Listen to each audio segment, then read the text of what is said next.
Bonsoir chers amis. Le texte de notre méditation pour ce soir, pour notre série de prières du soir, deuxième jour de la semaine, mercredi, se situe dans l'évangile de Luc chapitre 5, versets 1 à 11. Luc chapitre 5, versets 1 à 11. Au nom de Jésus. Comme la foule se pressait autour de lui pour entendre la parole de Dieu, et qu'il se tenait près du lac de Génézareth, il vit au bord du lac 2 bateaux d'où les pêcheurs étaient descendus pour laver leurs filets. Il monta dans l'un de ces bateaux, qui était à Simon, et il lui demanda de s'éloigner un peu du rivage. Puis il s'assit, et du bateau il instruisait les foules. Lorsqu'il eut cessé de parler, il dit à Simon, « Avance en eau profonde, et jetez vos filets pour travailler, pour pêcher. » Simon lui répondit, « Maître, nous avons travaillé toute la nuit sans rien prendre. Mais, sur ta parole, je vais jeter les filets. » L'ayant fait, ils prirent une grande quantité de poissons. Leurs filets se déchiraient. Ils firent signe à leurs associés qui étaient dans l'autre bateau de venir les aider. Ceux-ci vinrent et remplirent les 2 bateaux au point qu'ils s'enfonçaient. Quand il vit cela, Simon-Pierre tomba aux genoux et de Jésus et dit, « Seigneur, éloigne-toi de moi, je suis un homme pécheur. » Car l'effroi l'avait saisi, lui et tous ceux qui étaient avec lui, à cause de la pêche qu'il avait faite. Il en était de même de Jacques et de Jean, fils de Zébédée, les compagnons de Simon. Jésus dit à Simon, « N'aie pas peur. Désormais, ce sont des êtres humains que tu prendras. » Alors, ils ramenèrent les bateaux à terre, laissèrent tout et le suivirent. Amen. Qui ne connaît pas cette histoire sur la pêche miraculeuse? Mais moi, je ne vais pas dans ce sens de la pêche miraculeuse. Moi, je vais plutôt dans une autre direction. Là où Jésus donne l'ordre à Pierre de jeter les filets, là, dans un endroit où personne ne veut y aller, où personne ne peut y aller. Jésus déjoue toujours les pronostics, les sondages d'opinion, les analyses de tout le monde. Nous sommes dans une époque où des chercheurs, des anthropologues, des sociologues, des économistes et même dans la politique, on essaie d'imaginer, de prévoir à l'avance le comportement d'un être humain, que ce soit dans sa consommation, dans sa vie quotidienne, à travers une étude de statistiques d'échantillonnage, pour faire une projection. Même chose avec le Covid. On essaie de faire des calculs. Mais ce qu'on remarque, Dieu aime toujours déjouer les pronostics. Les grands parieurs, les flambeurs, avant de miser leur pactole sur les chevaux pour les courses de chevaux, ils essaient de faire des statistiques en fonction de la force du cheval, en fonction des résultats qu'ils ont eus pendant leur course précédente. Mais dans la foi chrétienne, Jésus va à contresens. Là où il n'y a aucun espoir, là où les choses se compliquent, c'est dans cet endroit-là que Dieu nous envoie. Surtout dans le ministère où Dieu nous envoie pour prêcher. Nous avons toujours eu cette tendance de dire il faut aller vers la masse, vers la population, vers la foule où il y a du monde. Non, Jésus nous envoie là où il n'y a personne. Peut-être ça semble un peu idiot, mon concept là où je vous partage aujourd'hui. Parce qu'aujourd'hui, par exemple, rien qu'avec la chaîne YouTube qu'on a, les gens fonctionnent en fonction de nombre de vues.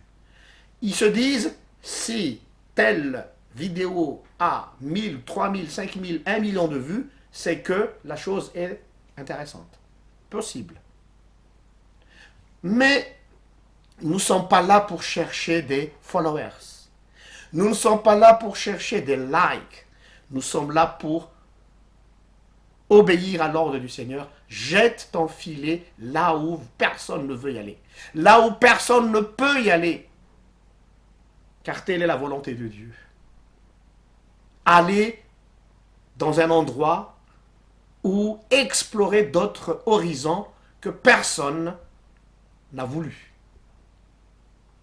Est-ce que tu es prêt pour cette aventure?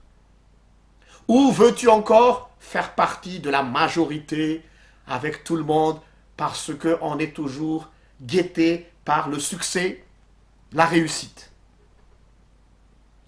L'homme cherche toujours le confort. L'homme cherche toujours la stabilité. Mais avec Dieu, c'est toujours le contraire. Il nous envoie toujours dans des lieux incertains, dans des expériences où on ne sait pas d'avance ce qui va se passer. Mais l'important, c'est de dire, écoute l'ordre du Seigneur, jette ton filet. Au bon moment, fais-le.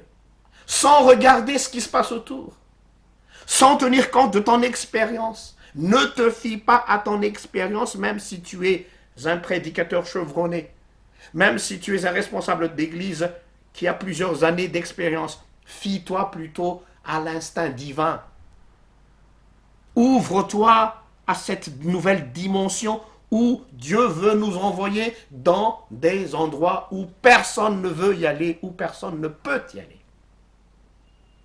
Et vous allez découvrir à travers cela la joie, puisque Dieu veut nous faire apprendre beaucoup de choses. Dans la mission, vous savez, ce n'est pas juste d'accomplir une mission, voilà, on a réussi, quel est le résultat? C'est comme ça que le monde fonctionne. Statistiquement parlant, il y a plusieurs personnes qui s'est converties, on a 200, 300, 400 membres, mais dans la mission, ce n'est pas le profit, ni le nombre, ni les chiffres qui est le plus important. C'est vrai, Dieu veut que les gens viennent au salut.